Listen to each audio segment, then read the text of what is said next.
துறையில் நாட்டிலேயே முதலிடத்தில் தமிழ்நாடு உள்ளது. காரைக்குடி அழகப்பா பல்கலைக்கழகத்தில் ஐயன் வள்ளுவன் சிலையை திறந்து வைத்த பின்னர் முதலமைச்சர் ஸ்டாலின் உரை. கல்விக்கான நம்மளோட பணிகளை சிலவற்றை மட்டும் நான் குறிப்பிட்டு சொல்ல விரும்புகிறேன். இன்னைக்கு இந்தியாவிலேயே உயர்கல்வித்துறையில முதன்மை மாநிலமாக இருக்க நம்முடைய தமிழ்நாடு இன்றைக்கு விளங்கி கொண்டிருக்கிறது. வள்ளுவர் வள்ளலார் என சமூக நீதி பேசிய தலைவர்களை களமாட தமிழகத்தில் ஒரு கூட்டமே சுற்றிக் கொண்டிருப்பதாக முதலமைச்சர் ஸ்டாலின் சாடல்.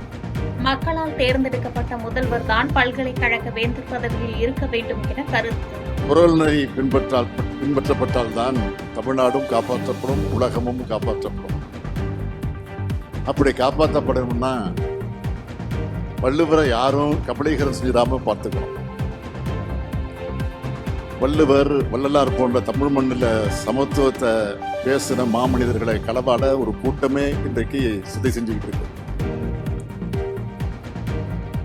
அதுக்கு எதிரான காவலரனாக ஒவ்வொரு தமிழரும் இருக்கணும்.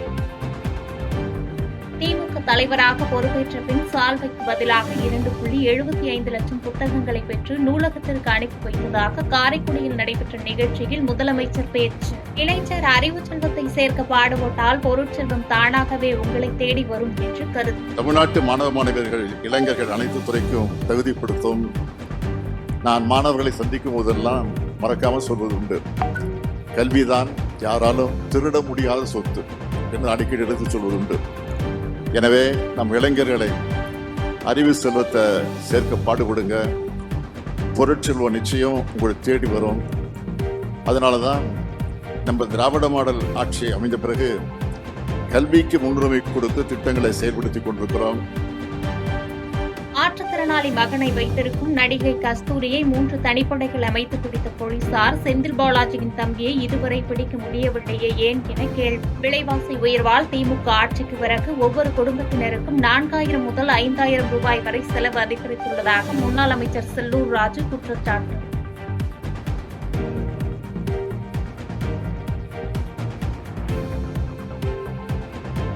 ஈரோடு கிழக்கு தொகுதியில் அதிமுக வாக்குகள் பிற கட்சிகளுக்கு கிடைக்காது என முன்னாள் அமைச்சர் செல்லூர் ராஜு கருத்து. மக்களின் விருப்பத்தின் பேரில் தான் ஊரக பகுதிகளை மாநகராட்சியுடன் இணைக்க வேண்டும் என்று மதுரையில் பேட்டி. ஏன்னா ஏற்கனவே கிராமங்களில் வேலை வாய்ப்பு இல்லாமல் ஊரக பகுதியாக இருக்கிறதுனால, ஊராட்சி பகுதி கிராம பகுதியாக இருக்கிறதுனால அவங்கெல்லாம் இந்த 100 நாள் வேலை திட்டத்தில் பாதிப்பாங்க. எனவே அது மாதிரி நிகழ்வு நடத்தக்கூடாதுன்னு சொன்னோம். அதான் பேரூராட்சி அருகாமையில் இருக்க ஊராட்சிகள்லாம் மாநகராட்சியோட இணைக்கின்ற போது அதுக்கும் அதே தான் சொன்னோம். பேரூராட்சி நகரசபையும் அந்த பகுதியில் வாழ்கிற மக்கள் இப்போ ஓரளவுக்கு தான் வீட்டு வரியெல்லாம் செலுத்துகிறாங்க. புதுச்சேரி நீதிமன்ற வாயிலில் நிறுத்தி வைக்கப்பட்டிருந்த டிராக்டர் திருட்டு.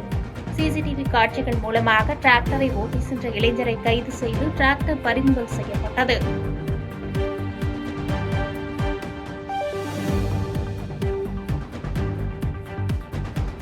கரூரில் தனியார் லாட்ஜில் ஆயுதங்களுடன் ரூம் எடுத்து தங்கியிருந்த சிவசங்கர் மற்றும் அவரது கூட்டாளிகள் ஆனந்த், ஹரிகரன் ஆகியோர் கைது. ஒருதலையாக காதலித்த பெண்ணையும் அவரது கணவரையும் கொலை செய்யும் நோக்கத்தோடு ரூம் எடுத்து தங்கியிருந்தது விசாரணையில் அம்பலம்.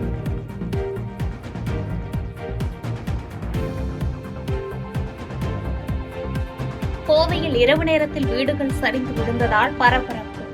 வீட்டில் யாரும் இல்லாததால் அதிர்ஷ்டவசமாக உயிர் சேதம் தவிர்ப்பு.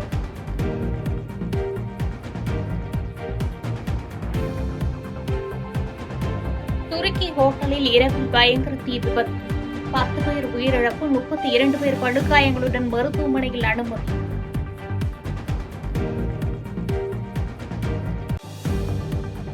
அமெரிக்காவின் 47வது அதிபராக பதவியேற்றுள்ள டொனால்டு டிரம்ப் தான் அளித்த இரவு விருந்து நிகழ்ச்சியிலேயே 2000 கோடி ரூபாய் நிதி திரட்டியுள்ளார்.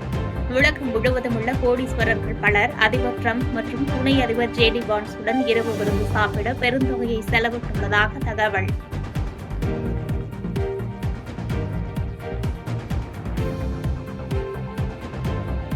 அமெரிக்காவில் புலம்பெயர்ந்தோருக்கு பிறக்கும் குழந்தைகள் தாமாகவே அமெரிக்க குடியுரிமை பெற்றவர்களாகும் சட்டத்தை ரத்து செய்ய அதிபர் டிரம்ப் உறுதி. அரசியலமைப்பு சட்டத்தில் திருத்தங்களை மேற்கொண்டு 150 ஆண்டுகால நடைமுறைக்கு முடிவு கட்ட திட்டம்.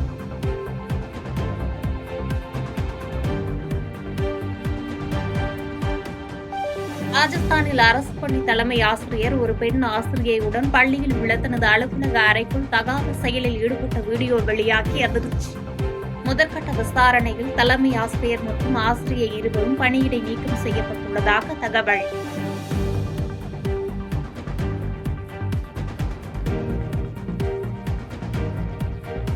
கர்நாடகாவில் ஹாரனில் அதிக சப்தம் எழுப்பும் வாகன ஓட்டிகளுக்கு நூதன தண்டனை வழங்கிய போக்குவரத்து போலீசார் ஹாரன் அருகே காதை வைத்து சப்தம் எழுப்பி ஒலி மாசு குறித்து விழிப்புணர்வு ஏற்படுத்தினர்.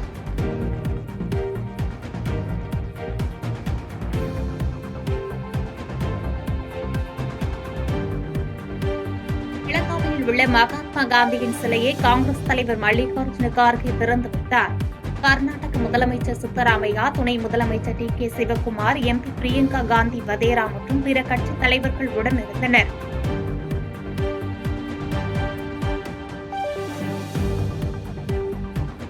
காரைக்குடி அழகப்பா பல்கலைக்கழகத்தில் அமைக்கப்பட்டுள்ள திருவள்ளுவர் சிலையை முதலமைச்சர் மு.க.ஸ்டாலின் திறந்து வைத்தார்.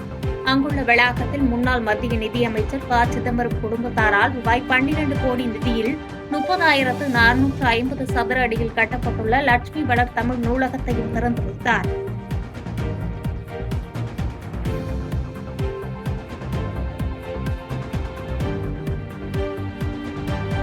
கனிமவள கொள்ளையை தடுக்க போராடி உயிரிழந்த ஜகபர் அலி குடும்பத்திற்கு ரூபாய் 1 கோடி இழப்பீடு வழங்க வேண்டும் என ஓ. பன்னீர்செல்வம் வலியுறுத்தல்.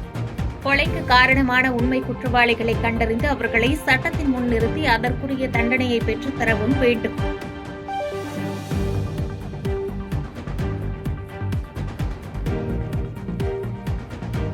நடிகர் விஜயின் வாரிசு படத்தை தயாரித்த தில்ராஜு வீடு மற்றும் அலுவலகம் உள்ளிட்ட பல்வேறு இடங்களில் வருமான வரித்துறை அதிகாரிகள் சோதனை. தில்ராஜ் தொடர்புடைய 8 இடங்களில் 55 பேர் சோதனை நடத்தி வருவதாக தகவல்.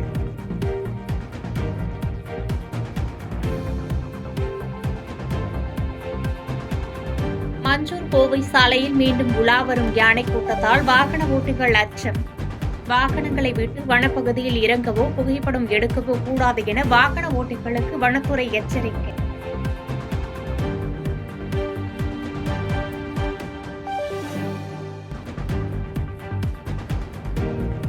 பாதகம் செய்பவரை கண்டால் நாம் பயம் கொள்ளலாகாது பாப்பா. மோதி மிதித்துவிடு பாப்பா, அவர் முகத்தில் உமிழ்ந்துவிடு பாப்பா. அண்மை செய்திகளை உடனுக்குடன் தெரிந்து கொள்ள இணைந்திருங்கள் எம் நாடு தொலைக்காட்சியுடன்.